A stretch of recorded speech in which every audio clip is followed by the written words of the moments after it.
Hey guys, welcome to this new video. कैसे हैं आप सभी लोग? होप आप सभी अच्छे होंगे।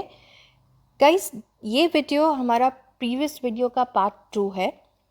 इस वीडियो में will be solving examples related to your trading account.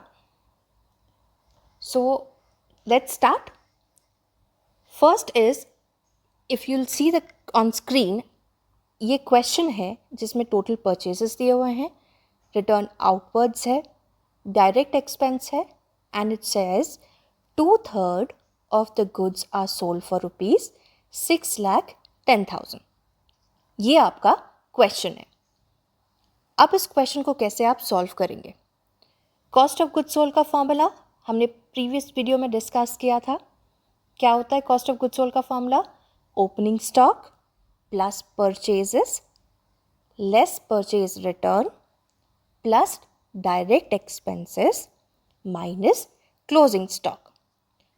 इस क्वेश्चन में हमारे पास ओपनिंग स्टॉक नहीं है और ना ही क्लोजिंग स्टॉक है। We only have total purchases, return outwards and direct expense. So हम इन तीनों के अमाउंट को फॉर्मूला में इनपुट करेंगे। सो 8 lakh is your total purchases minus 20,000 for your return outwards या purchase return, 60,000 for your direct expense. The total comes to be 8,40,000. Now, 2/3 of the goods are sold for 6,10,000. This is mentioned in the question. So, अभी हमें 2/3 का cost पता करना है, right? 2/3 of the goods are sold for 6,10,000. This is a total.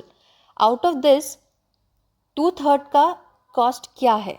So what is the original cost we got from after calculating is 8,40,000 is the total cost of goods sold.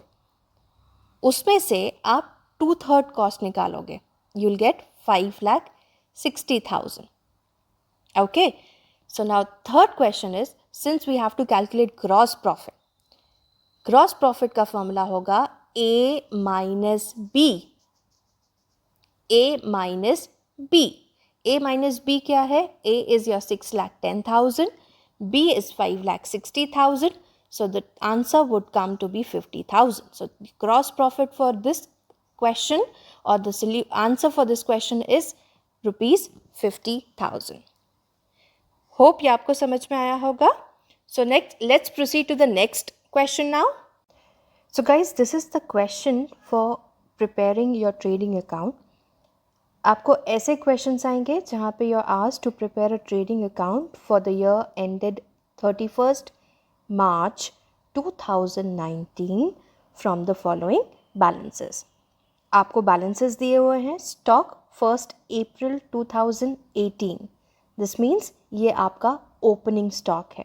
Wages, direct expense, sales, return outwards, freight, purchases, carriage inwards, return inwards, sales tax paid, octroi duty, and आपका closing stock है valued to 20,000 as of 31st March 2019. So this is the question जो आपको है। अब इसको आप solve कैसे करोगे?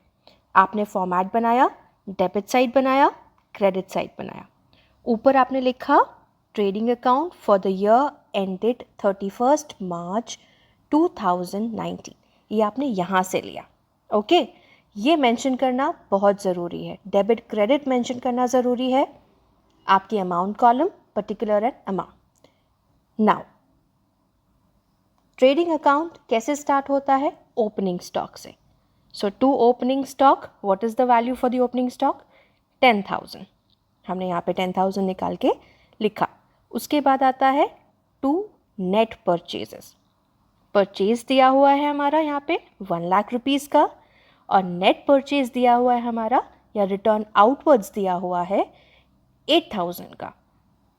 1 lakh less 8,000 will give you 92,000.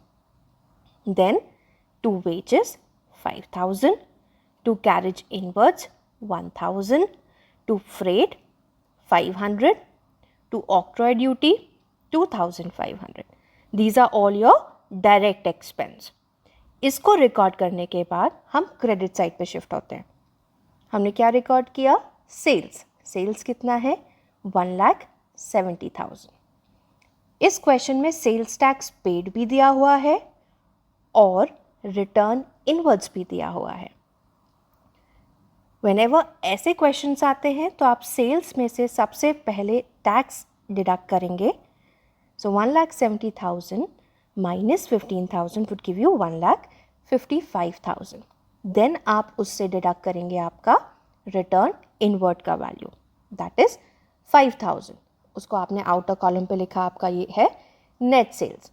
Then question के लास्ट में आपको क्लोजिंग स्टॉक का वैल्यू दिया है, दैट इज 20,000।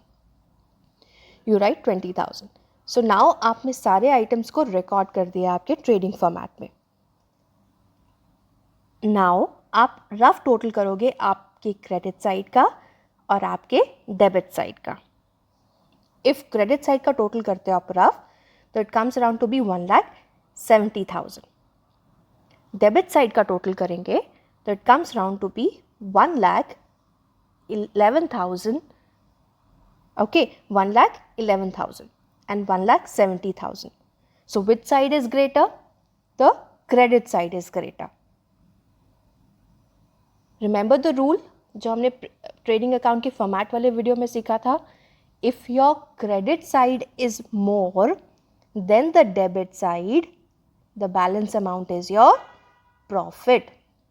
So 1,70,000 में से if you deduct 1,11,000, you will get 59,000 as your gross profit, which you will write here as your gross profit. दोनों sides अभी आप अगर इस साइड को भी आप टैली करोगे या ऐड करोगे, that would come around to be 1,70,000. That means आपका 1,70,000 से क्रेडिट, 1,70,000 से डेबिट, दोनों साइड इक्वल वैल्यू से टैली हो गए हैं। आपने 2 लाइन टैली की मार्क्स डाली, that means your trading account is balanced. So this gross profit is then transferred to your profit and loss right side. That means the credit side of your profit and loss, your profit is transferred. If अगर इस question में हमें gross loss होता, वो gross loss भी transferred होता debit side में, यानी क्रॉस वे में ट्रांसफ़र होते हैं प्रॉफिट एंड लॉस के. ओके, होप आपको ये वीडियो समझ में आया होगा. हमने कैसे ट्रेडिंग अकाउंट के आइटम्स को कहाँ सॉल्व किया, किस डेबिट साइड में रखा है या क्रेडिट साइड में रखा है, कैसे उसको सॉल्व किया है, कैसे कैलकुलेशन किया है. होप आपको ये वीडियो हमारा समझ में आया हो. अगर आपको ये वीडियो अच्छा लगा तो प्लीज़ लाइक बटन दबाए बिना मत जाइएगा. सब्सक्राइब नहीं किया हमारा चैनल तो प्लीज़ सब्सक्राइब करिए चैनल हमारा. एंड कमेंट सेक्शन में अपने फीडबैक्स ड्रॉप करके जाइए. Thank you so much guys.